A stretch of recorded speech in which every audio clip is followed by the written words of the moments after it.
Hello, good morning and welcome back to the Fish Locker out on the boat.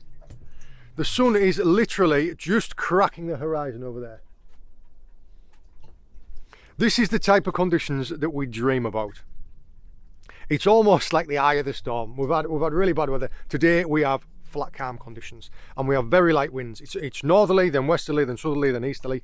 So it should be, fingers crossed, it should be really good all day. We've got nice big tides.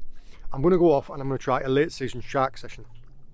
Last time we were sharking was probably a month and a half ago. It's been...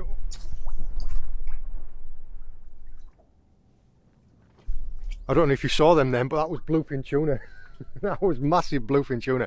Yeah, we're going off sharking today. I'm going a long way. I've managed to find myself some bait. I've been doing some recording on the live scope here of showing you how I catch my bait. Dropping down from the centre, you can see masabikis and weight. And by watching the live scope, I can see a shoal of mackerel moving through between 12 and 14 metres below the boat. Here are more moving through on the seabed from the starboard side. This allows me to not only see at what depth they're swimming at, but also what direction. I'll look at you this way in case you can see them off my shoulder. But yeah, I've used the live scope to find myself some mackerel this morning. I've got maybe a dozen hook baits already. That's brilliant. We've got a long way to go, so I'm going to get going. I will explain all the rigs and everything when we get there. Just wish me luck. God, it's just beautiful, isn't it? They were big fish then. They were big fish. Right, I am here. I have got where I'm going. I am all the way out at sea. I've already run one bait out. Now, I am quite superstitious. Like many fishermen, I am quite superstitious. I don't really like talking about something before I do it because I feel like I'm going to jinx myself. But there have been quite a few thresher sharks caught this year in my local area. Either by the tuna chart tagging boats, other commercial charter boats, or recreational boats. So I put a bait out right at the back. Now, thresher shark fishing, I've not done an awful lot of this. I did do a session earlier on this year on the back of the Isle of Wight with a friend of mine, and I learnt an awful lot. Now, my thresher shark traces are slightly different from my blue shark traces, being it my blue shark trace is of two parts. It's of a trace body and a hook length, whereas the thresher shark traces just have a wire hook length. They just have a wire bite trace. We'll see how it goes. So yeah, I've got a bait out hopefully for one of those. That's on the big rod at the back. My blue shark traces, I'm going to be fishing blue shark with my normal standard fixed pool setups. Yeah, we are quite late on in the season. The water temperature right now, right here where I am, is 14.6 degrees. Now in the middle of summer it was all the way up to like 19, almost 20 degrees. But we can but try. It was a lovely day and I thought, I'll tell you what, I'm going to give it a crack. Last year I was catching blue sharks right until the end of October, so why not this year too? All I'm doing is I'm just running out of hook length. Yeah, I've got videos on the Fish Locker Workshop channel showing how I make my shark traces and explaining in detail why I make them like I do. If you're really interested, I'll tag the link of the video into the description of this one. I'm just going to use some of the mackerel I caught earlier. As flappers for the bait, and I'm going to put a chum block over the side. Oh.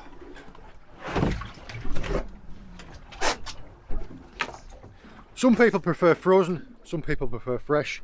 I make all mine up in batches, freeze them down, because I find that frozen chum, as it thaws out, it's a slower release. Yeah, there you go.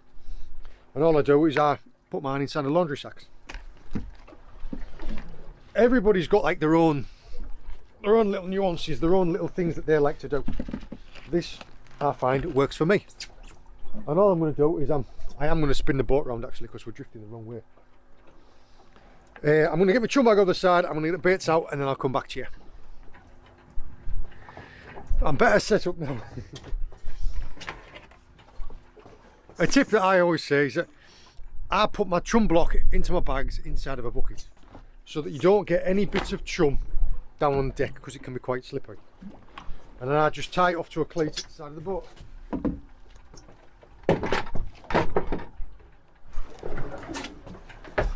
And that's all I'm using as bait. just a mackerel flapper.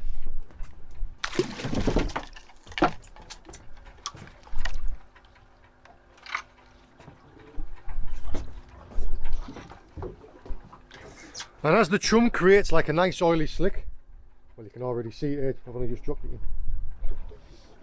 in. That scent will bring sharks towards my boat, and on the way there they will find the bait.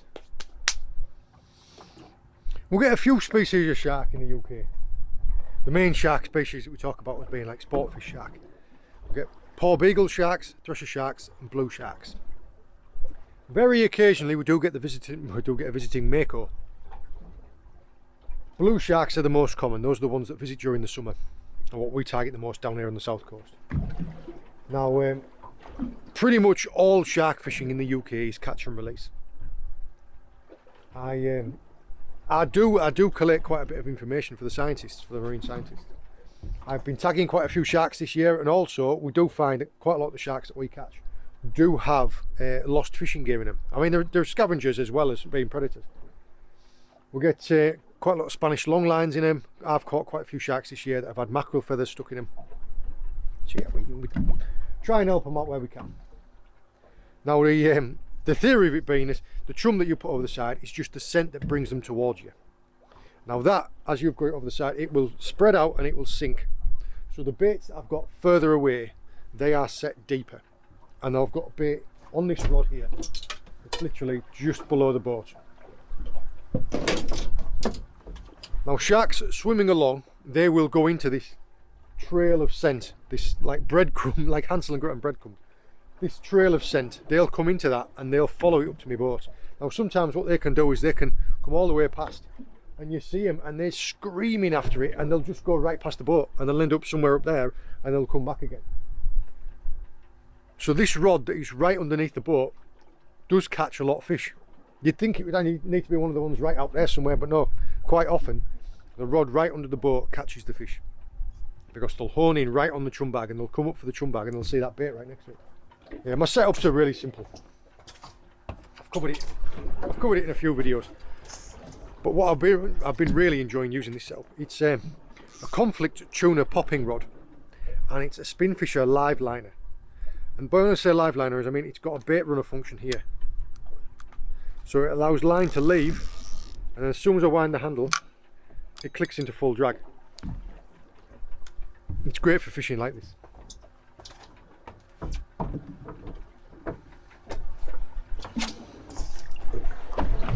Now we wait. I've got good baits, I've got good chum out, I'm creating a nice slick, I've got a good drift, I'm drifting at 1.2 knots and it should get faster. All we need to do now is find some fish. While I'm waiting for a shark, I'll put a bait onto the bottom, and it's from me a lovely red gurnard. Now the American viewers might know these as a sea robin, but here in the UK we call these a red gurnard. Don't know if you can hear him croaking. They are a lovely eating fish, and this is quite a good one. So yeah, I'm going to keep this. I'm going to keep this and fillet it off. All I'm fishing is just a very simple running ledger rig with some mackerel strip right on the bottom in 89 metres of water. Must have come over just a little tiny bit of rough ground, because I caught a big pouting now.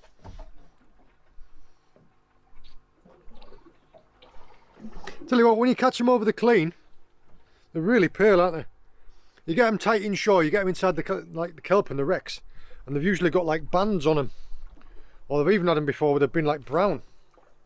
So yeah.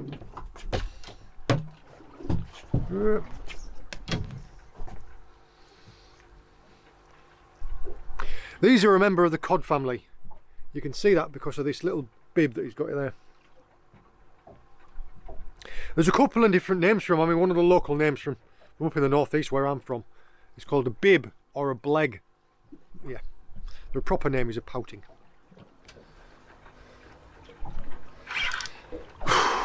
Having camera troubles. Yeah, what did I tell you? The rod right under the boat.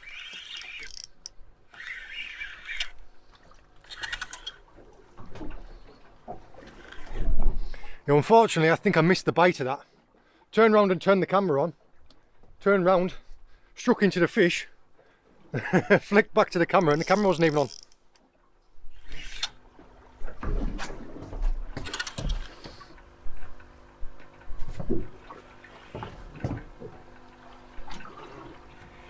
Just wants to hang around under the boat, this guy.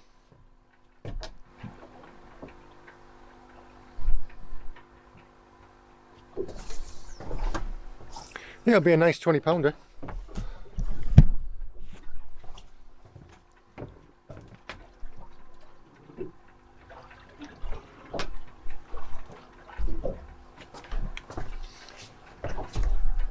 This is a lovely looking fish. See if I can't get some underwater footage of it.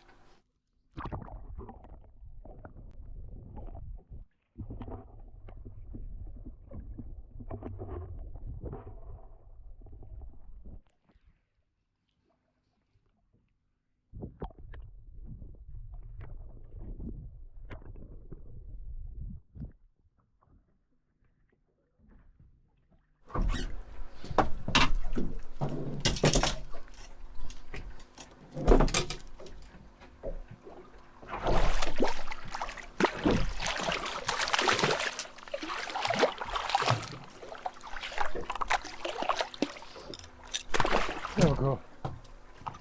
I was dealing with I had a bait on the bottom. I was busy fishing on the bottom, just about to strike into it. That rod tip just arched over. You know what I was saying about that rod right underneath the bag?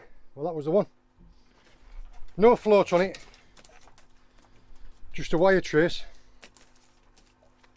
The bite trace at the end ends in a, I think it's a 12-0 Cox and Roll Mutsu circle with the barb crushed. The reason you crush the barb is so you can easily unhook them like that. Well, it's a good start. We're off the mark. Still drifting at 1.5 knots. It might not look like we're drifting fast because it's flat calm, but yeah, we're drifting at 1.5 knots, which is good. Now all I'm doing is just flap it off one of the little mackerel that I caught earlier, and I've just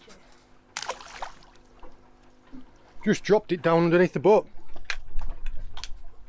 Yeah, and with this one all I did was I just backed the drag off. Generally I won't be bringing sharks aboard the boat. I will prefer to T-bar them off at the side. But if for whatever reason, if it's a difficult hook hold and I need to bring it in to unhook it, or if it's got any other lost fishing gear like any long line hook stuck in its mouth, I'll bring it aboard, I'll take all the hooks out of it, and then I'll tag them as well. And all the tags are just these little low profile Noah tags.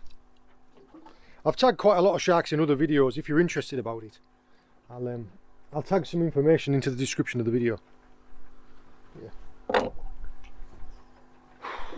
Right, we've got the first one. Let's get that bait back down on the bottom. Oh, there's some nice size whiting down there as well.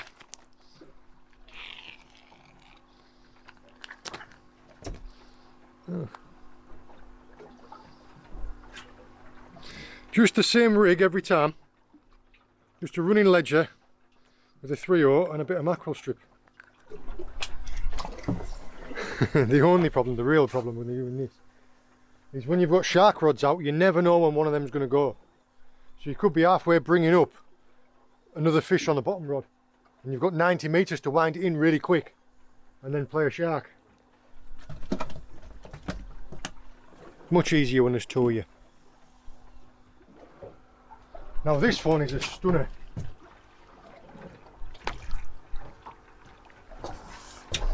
I'm gonna get the underwater GoPro on this one.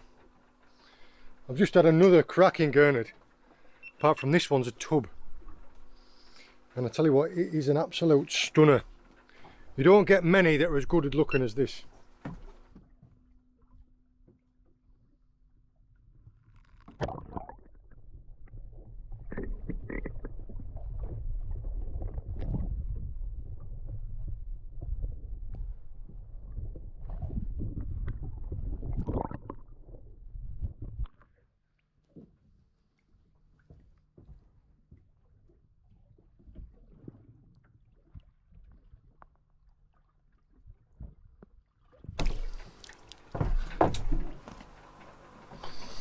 You don't get many as attractive as that, do you?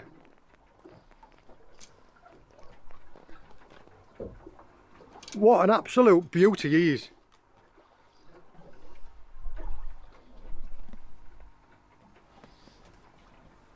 Like I was saying, this is the tub gurnard, this is the bigger one. They are just absolutely stunning, aren't they? All of these are a spike, with spikes on the back of the gills. Their head is rock hard. And I don't know if you can hear it You hear it grunting? Yeah, that is a beautiful tub gurnard. Now I've had these up to £6. So although this is a nice one, they get a lot bigger.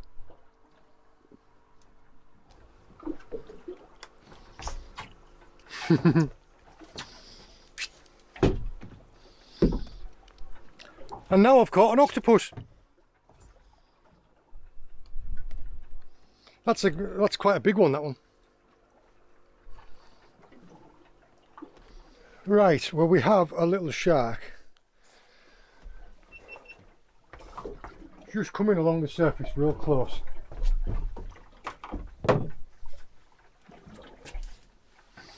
Doesn't look like a big one. Just coming really gently. I'm missing my avian bite alarms.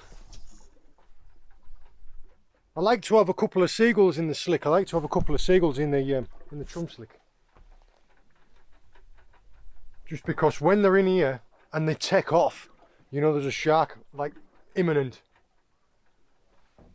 At the moment they're just sitting right out there. I think I can see him down here.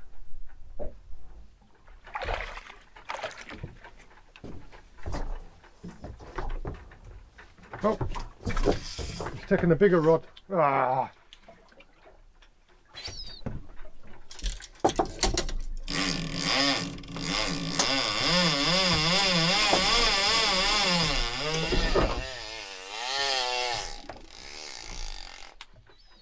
I hope this isn't that little tiny shark. It'd be annoying if it is. It didn't. Thresher sharks, when they take a bite, they go. They're off. This this gear is a little bit overkill for that. If it is the one I thought it was, never know, there might be two. Yeah, thresher sharks.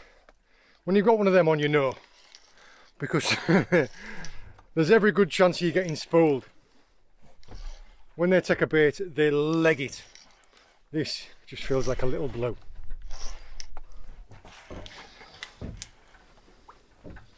Oh, it's actually not that small, but it is running under the boat.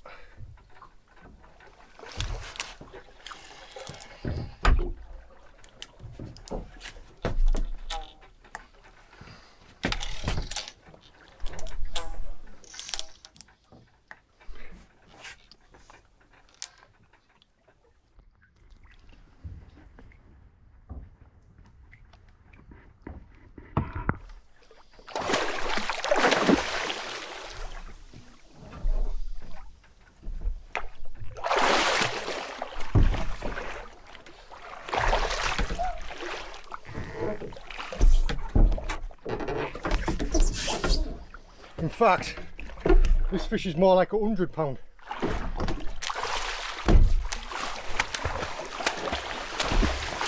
Yeah, I'm going to tag it.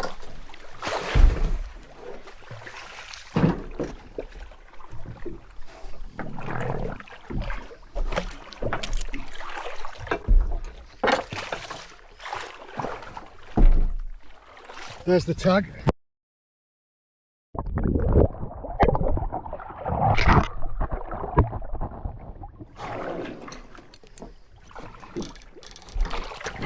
Wow. Away you go.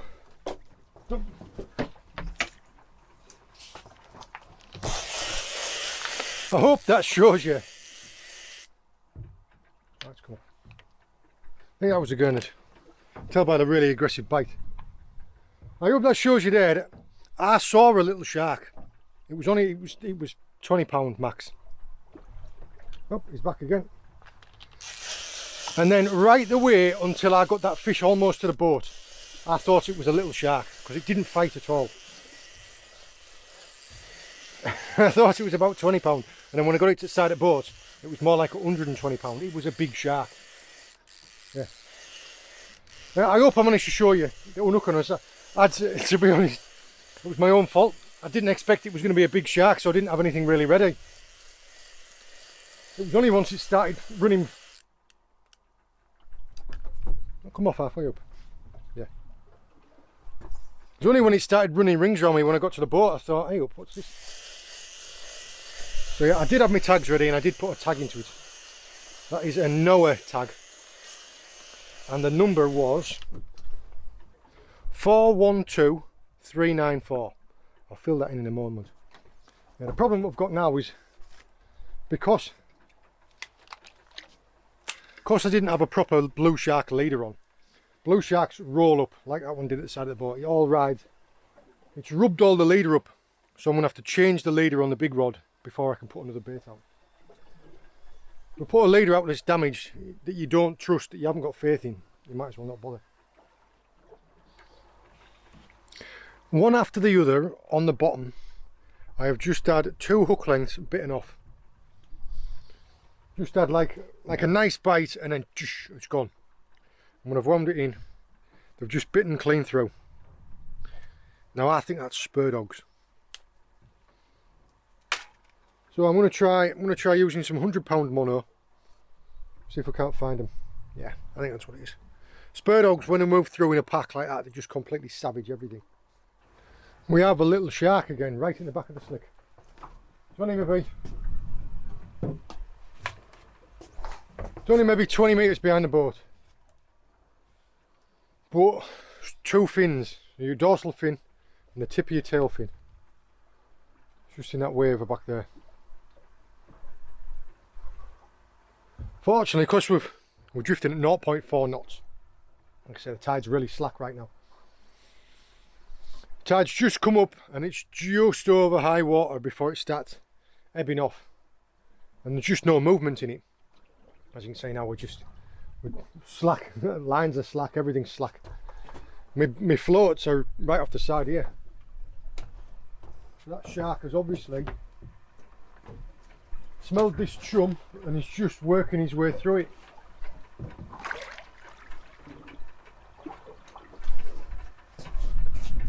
Just have to keep my eye out. When they're like this sometimes, they'll come right up to the boat and you can almost hand feed them. What I'm doing when they're like this, when they're a bit finicky, is some of the whiting that I've caught, I've just chopped them up into little tiny bits. And free feeding little tiny offerings. Because if they're being a bit finicky, if they're not on it, sometimes them little tiny offerings, it'll just go, and it'll get itself in the mood for feeding, and then when it sees one of your big baits, it'll smash it. That's the theory anyway.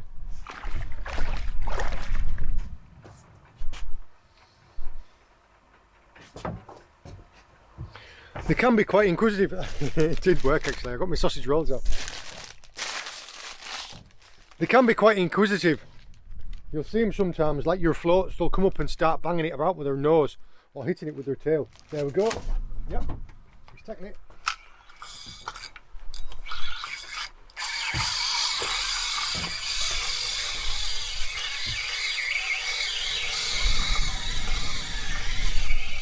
That is a beautiful sound.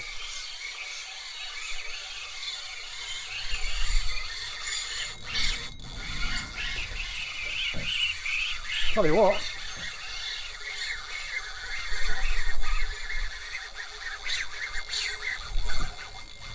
He ain't stopping, was he? Crikey.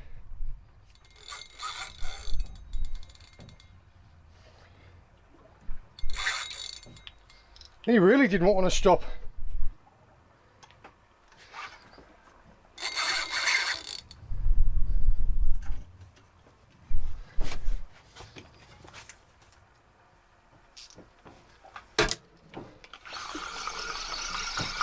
No! Oh no, it's come off. Oh no. Oh, I'm wounded. I want to see what happened there.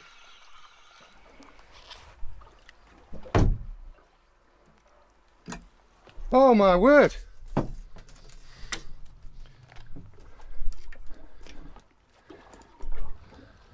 It's straightened out and snapped the hook. Now I have never had that happen before. That is incredible. I said it was a good one, didn't I? Yeah, whatever that was.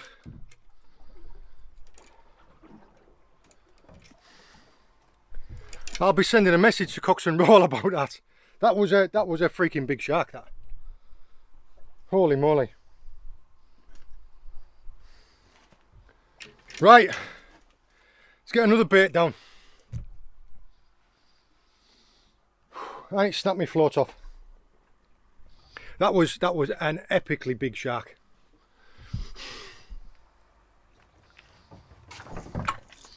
And another one. Yeah, I'm still kind of not in shock, but just in like utter frustration about losing that fish there. I tightened up on the drag to try and slow it down.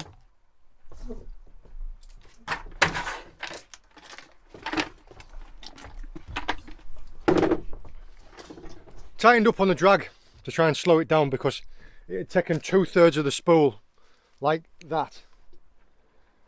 And obviously tightened down to the point where it was too hard and I parted the hook off.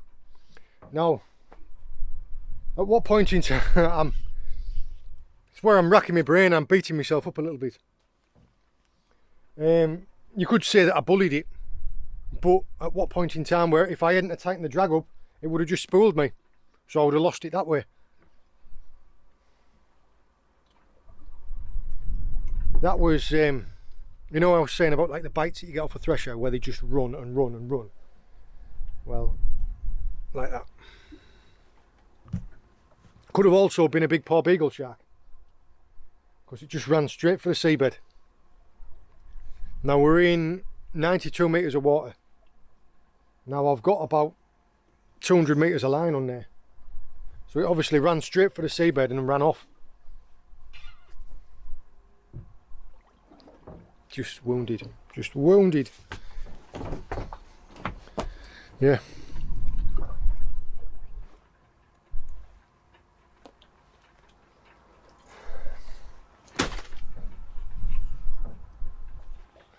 That'll be one that haunts me for a while. Just as suspected.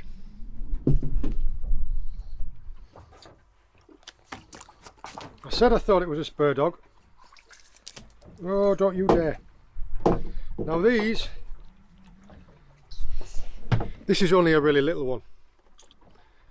But they do have a nasty spur on the tail. Just there. And just at the back of the dorsal. This is only a really little one. But yeah, they're a menace. Yep, got it.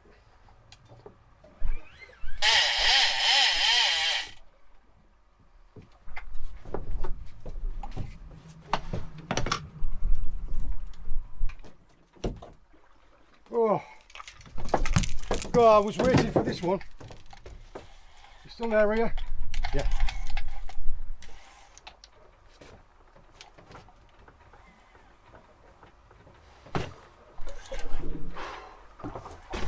God, it's been a long time coming. What's the front away? Yeah, I didn't think it was going to happen.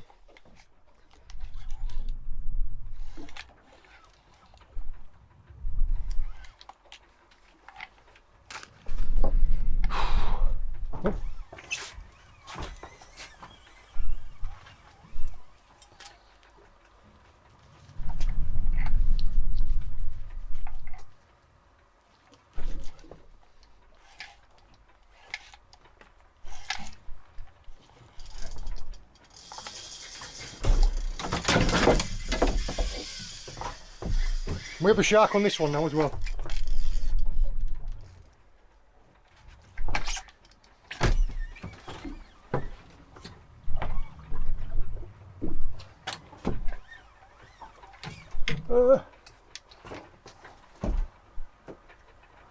Yeah.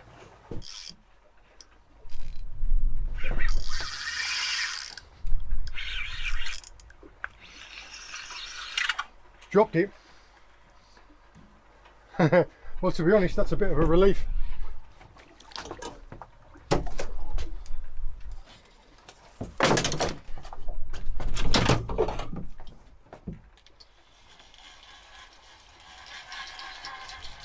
That there is more of a, don't know how well you can see it.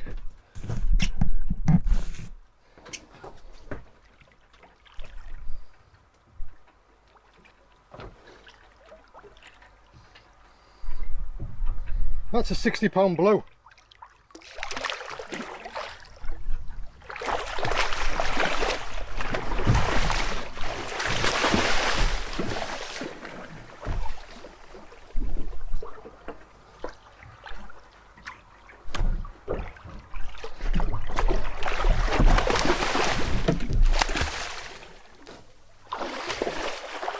Right, there's the tag deployed.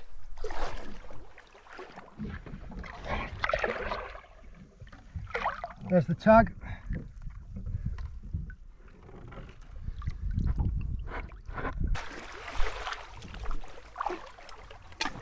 There we go.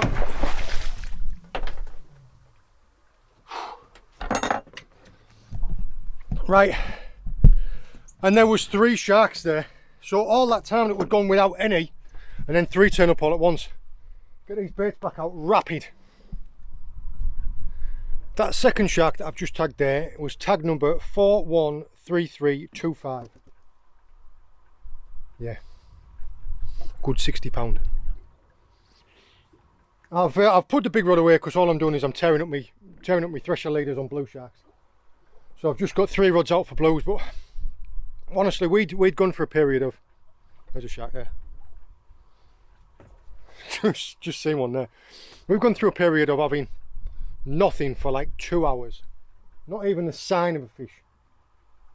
And then the furthest rod went, and then the nearer rod went, and then the one underneath the boat as I was playing them. So potentially there was 3 sharks all coming at the same time, and there's one that's still kicking about here.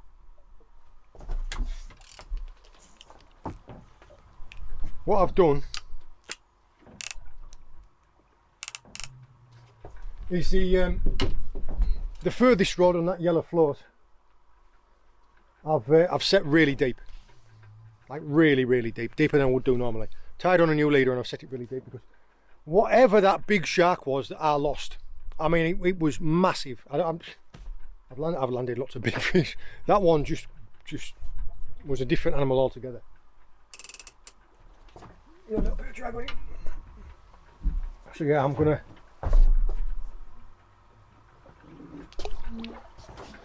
concentrate on seeing if I can't get a couple more fish out because I know they're around me. The tide is just starting to push again, so hopefully everything should start lining up, because we were at a point where everything was all around us.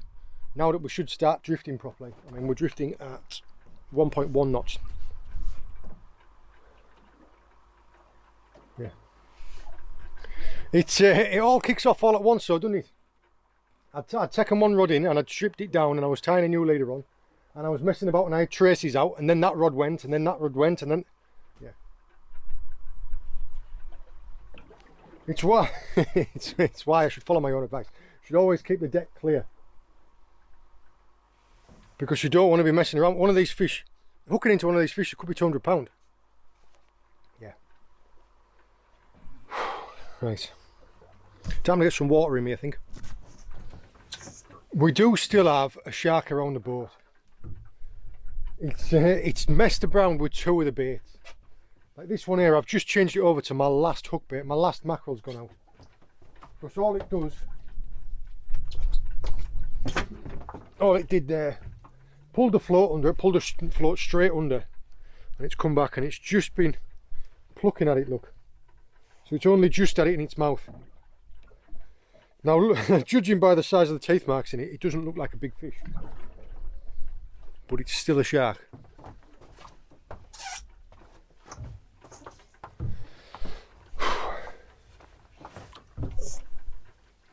It's been really finicky. It's just one on its own.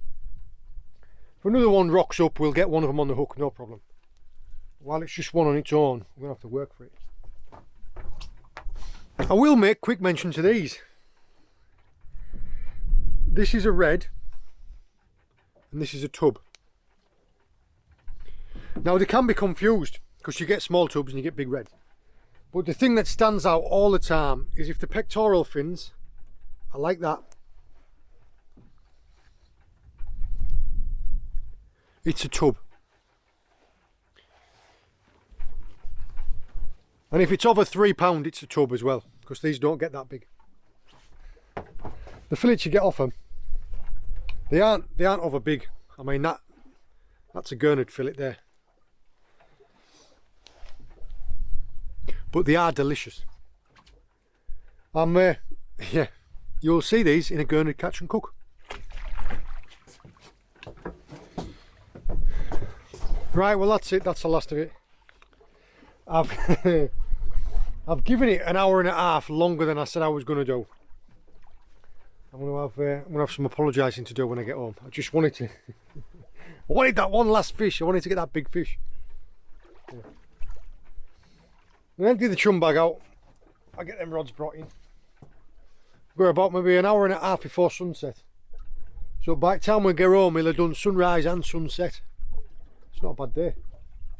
Yeah, hard days fishing on the sharks, but it's late on in the season. I'm going to be haunted by that fish that I lost. I have, yeah.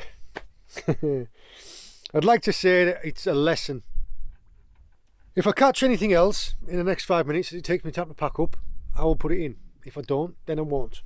I hope you've enjoyed joining me. I hope you found it interesting. All the very best, and until next time, we'll see you later.